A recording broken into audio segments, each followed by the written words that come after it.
When you've been called to lead and go first, when your entire purpose, the reason for your company's existence, the way you even lead your life has all pointed to you being the trailblazer, the blueprint, the one people look to for answers, for acknowledgement, for reassurance. More often than not, you probably were the one to raise your siblings. You were probably parentified. You probably lack support. You're probably the pillar for everyone else, but lack having that mirrored pillar for yourself in your own needs. You're probably the shoulder to lean on, but never having one in return. I bet you're constantly misunderstood, hyper independent, future oriented to the point where people can't even grasp the vision that you have. That leads to isolation. And you hold this weight of responsibility because of that positioning in your life. And like I said, it leads to just kind of being maybe not a loner. I could see you almost being like a popular loner, or even just having this sense of determination to never truly fall, because there really is no one to catch you when you fall. Like, you are the one. You are the one. Whether that's putting yourself through school or even taking on the responsibility for other family members, or just naturally having that auric essence that attracts people who just like to almost position you as mother. When you're called to lead and go first, that's just kind of one of the things, that's kind of the places where you get pigeonholed, especially if you're still learning how to have the proper boundaries. And it's a lot. It's a lot. And I would say that is the beginning of understanding the wound of the trailblazer. When you're going through life and you were equipped, whether that's equipped through trauma, through your own self-education, your life experiences, to hold something that does not yet exist, to hold ideas, ideals, the blueprints for systems, or sight to see things in a new way that is not currently done right now. There's not much affirmation, but you have the strength to birth this. And that's why people love to flock to you, right? But because you might have the strength for it and people like to flock to you to be mothered by you or to be taken care of by you, or just kind of eldest daughter syndrome, there's not many people who can meet you in that depth that you hold within yourself. Because remember, you're holding something. You're holding culture shifts. You're holding the blueprints to literally change Earth as we know it. And you know it. But many people don't know it, because to hold what you hold and to be who you are was never a simple thing. Like, you fought for this. You worked for this. You put in the effort, the years, the training, the education for this. And the people around you may not. The people who lean on you don't always see it. The people you love may not see it. So it's a lonely road. It's a very obscure road where it can feel like constantly being overlooked. Even if you've done the thing and you've set the waves, a lot of times you're just kind of overlooked. And that's one of the many plights of the trailblazer. To live a reality and to exercise in this reality and to create this reality through materialization on Earth is not a small thing, but it is also not a common thing. I believe there's so many more people out there who were given visions to this magnitude and this size, but the amount of people who are committed to it and are living it and are saying, I am not going to make myself digestible through the products I produce. I'm not going to make myself digestible as a founder, speaking out against things that I know needs to be spoken on, because that might make other people uncomfortable who are investing in me, or even just relationships that you have. People who are doing that kind of work, I would say, is few, but the numbers are rising, so it is a good thing. But in the meantime, it often is just you and you. Like, you're the one with the vision and you can see it. But how many times have you shared your vision and people have been able to see it? How many times have you tried to drop yourself into the arms of somebody to hold you, to mirror you in truth and clarity, only to be met with resistance, jealousy, envy, control or just kind of snuff out the brilliance that is this vision that God has given you. I know for me, it has been very rough holding a vision that a lot of people can't see. And I've met people who've been able to meet me at certain depths, or people who have been able to meet me at places, maybe not close, but I mean, more or less than others. But when you're, well, at least for me, like I'm sitting here like 14 years old trying to tell people like, yeah, this is what I was told to do, and I'm going to open up a bank, and I am going to change the way that business is done forever. I mean, who's going to take you seriously? Like I was a child, right? But I know even as I've grown up, and I now have the experience to understand how absurd some things sound, I have recognized very quickly that the trailblazer is really not celebrated. They're not really welcomed, because your whole existence is meant to shake things up. Your whole existence is to challenge what is, to make room for what is coming through you. And of course, that leads to a level of isolation. And that's why I use the term popular loner, because you can have strong relationships and friendships and things of the sort, but still not be around the people who have the capacity to see, like truly see, and not just see it, but hold it. Because there are people who see it and try to snuff it out. That's why I mentioned jealousy, envy, control, and everything like that. Because sometimes people don't want you to put your energy towards that vision. Sometimes they want to use that energy for themselves. That's a whole different topic. This reality that you live, I mean, the reality we all share, and the reality that you live, because you're so future oriented, can be so isolating and like jarring, because you wake up every single day. Maybe you wake up every day to tend to this company that you've built, knowing that this is not right, like something is just not clicking. Or you can even pinpoint back to the 6 years ago where you made a certain deal that completely changed the trajectory of your company out of alignment with the vision that God has given you. Whatever it is, like, you know it. And when you try to communicate to people and when you try to express it, don't you feel that kind of resistance? Like, don't you feel that kind of pushback?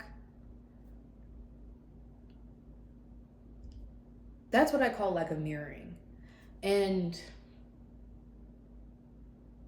lack of mirroring is basically not having the truth and the depth of who you are and what you see being reflected back to you with truth and clarity, without having someone's hand try to distort it. So a lot of us, we're around broken mirrors, or you can even just say inaccurate mirrors. So you know when you look in the mirror and you see yourself, like I'm looking at myself on the camera right now, on my iPhone camera. I see myself. I know I have earrings. I see my face. I know what I look like. But have you ever gone to the fair and they have like those wacky mirrors where you're all distorted?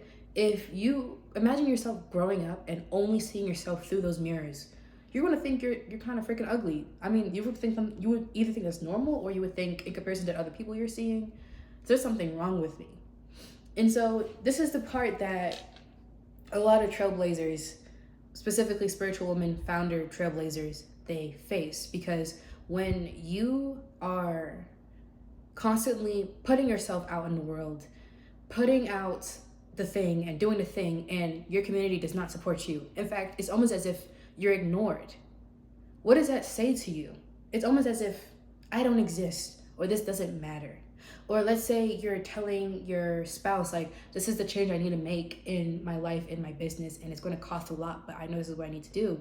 And they start coming back and saying like, well, how are you going to do that? We don't have the money, or we have something really good here. Let's not mess it up. Like, why would you do that? You're just not comfortable with your success, whatever. But they're not hearing you, and their advice may not be bad, but they're not seeing you.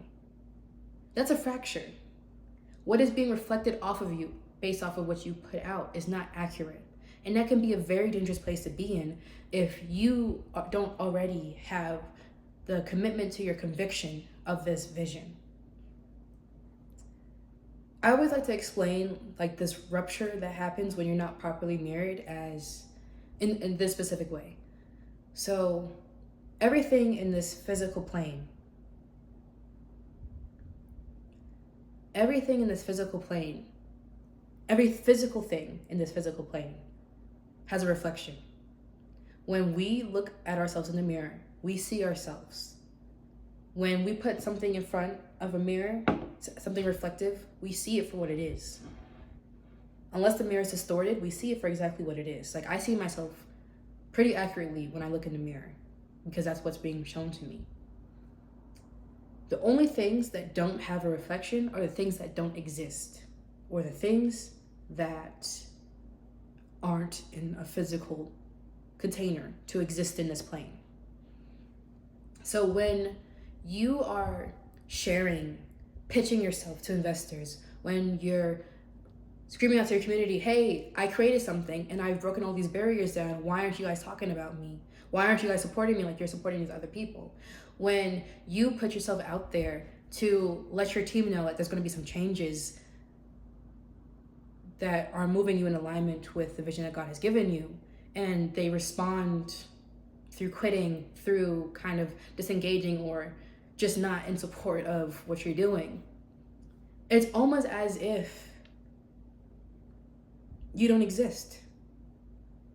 And that's a form of erasure, because reality is tested through a response, through witnessing. Things are real because it can be witnessed. There is nothing on this earth that can't be witnessed. Even wind. We can't see wind, but we see the effect of wind. So we can validate its existence through our witnessing of it, through our observation of it. Things that aren't observed, they don't exist, at least not in this plane. And if they're not observed on this plane to a mass scale, they don't exist. I mean, how many people are still debating the existence of God? How many people are still debating, I mean, depending on whoever, who are debating on whether the earth is flat or not, or round, flat or round? I mean, none of us have personally observed the earth from an outside point of view, yet we're still debating it. You know what I mean? When something is up to debate in that kind of way, because there's a lack of observation, whether out of just low intellect, intelligence, or just pure stupidity, whatever it is, it leaves you in this kind of limbo state to where you have to advocate for the truth of what is. And that's where a lot of spiritual women founder trailblazers find themselves in, having to recognize that everything outside of them is showing them a reflection that is not true. But the hard thing is that you have to recognize everything's telling me something else, but I know inside it's true. Or God's telling me this, that's true. Like, I know that I have been called ancestrally to this, and I know this is true, despite the reflection. And that goes against our nature in a lot of ways. Because our human brain likes rationality. We like proof. It likes things to make sense. And a lot of times when you're holding a vision that no one can see right now, and no one can even hold in the fullness and the integrity of right now without suppressing it, denouncing it, or even just outright ignoring it, that's a hard thing. It's not an easy thing. And this is the reason why it's so lonely, and why so many people get lost in this in-between space. The in-between space between you recognizing the vision and its full materialization, or at least enough of it to materialize for people to start reflecting back onto you, which you already know.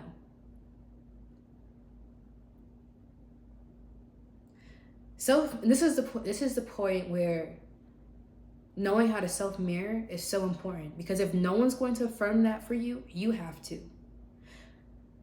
Because you have to remember, it is not like a small thing to sit up and say, look at what I've built, look at the stability I've built, good or bad, and all of its failures and successes and all of it. And I am going to do something contradictory to what got me here. Not because this new idea I have validated through other people in my industry and that it worked, but because you have this insistent gnawing nudge in the back of your brain and that thump in your heart that's telling you that it is time for me to pick up this purpose that was given to me so like 14, 15 years ago. and fully commit to it now, because this is way bigger than me. This is on the behalf of my ancestors. This is a direct call from the divine, and this is for the people after me, for the collective and my bloodline. Going from that to here is a huge jump. And oftentimes you might have something that, I mean, in your industry, it might just be plain stupid.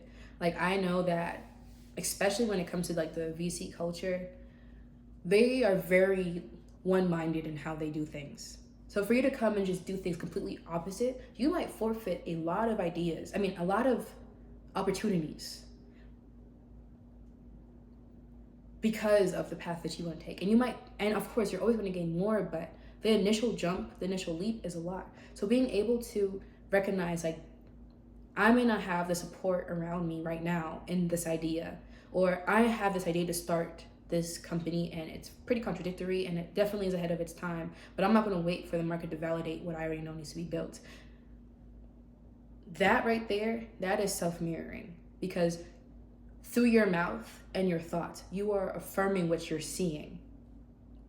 If you used your eyes to see what it is and it's not affirming to you and you spoke in agreement with that, then you're agreeing with the mirror that is not true, that's distorted, that's wonky. But when you say to yourself and you see the vision and you receive the vision and you know it and you stick to it, that is what self-mirroring is. And that's important. But having people in your corner who can mirror you and can hold the truth of this vision and can see it with you, can actually tangibly see it, taste it, hold it, smell it, and not try to suppress it, put it in a box, make it more practical, that's important. And from that thinking is the exact reason why I created the Aligned Partnership. The Aligned Partnership is for spiritual women founders of product-based brands and companies who are in that in-between phase of recognizing or remembering the vision and is in the process of realigning their life, relationships, and their company brand into alignment with the vision that God has given them. I pride myself on being gifted in holding the vision with people as a co-visionary. Because of my friendship and partnership with God, I'm able to receive impartations about what it is that He's given you, so that when I am working with you one-on-one as a strategist and also as a mirror, I am not using my expertise as an excuse to try to suppress what it is that you're doing. I wanted to create a space for spiritual women founders, especially the spiritual founders, specifically the spiritual founders, because I know that they're very multidimensional, not in a physical sense, but in a dimension sense. And I know a lot of their ideas, a lot of the risks that they're going to take, and a lot of their drive is different than, or it's just not typical, not something that you can just go to anybody and just say out loud. And I just got so tired of, in my own life and also seeing in other people's lives, people just being hounded down and being walked off the edge of this leap of faith that they know they're supposed to take because the people around them couldn't hold that vision. So I created the Aligned Partnership so that they can have someone who has the spiritual capacity as well as the vision to hold them and all of their humanity, all the highs and lows of this process, and to hold the vision enough so that we can partner together and realign their company to mirror the vision that God has given them. If this video has aligned with you in any way, if you have felt understood or seen or even just activated from watching this video, then I will definitely recommend you clicking the link below to apply to the Aligned Partnership. I have 4 seats open right now, and if you do find that you felt very aligned with this message, you have a very high probability that working with me through the Aligned Partnership will be perfect for you. Anyways, that is today's video. I thank you for stopping by. Before you go, I would love for you to subscribe to my channel to see more from me. I'll be posting every single day this September. And after you subscribe, I would love for you to hop into my newsletter called Letters from My Living Room. It is basically all the uncut version of my social media channel. So all the things that I feel like was a little bit too raw to share, a little bit too revelatory to share on a public platform, it'll be put in there. So you'll find 3 to 5 minute reads of my own raw thoughts, identity activations, and a push towards alignment as a founder, a spiritual founder, building in accordance with what you know that you were given to get through your vision. So if that interests you as well, I'll have the link below, probably like the second or third link. I don't know. It'll be in there somewhere. But anyways, thanks for stopping by, and I'll see you tomorrow in my next video. Bye.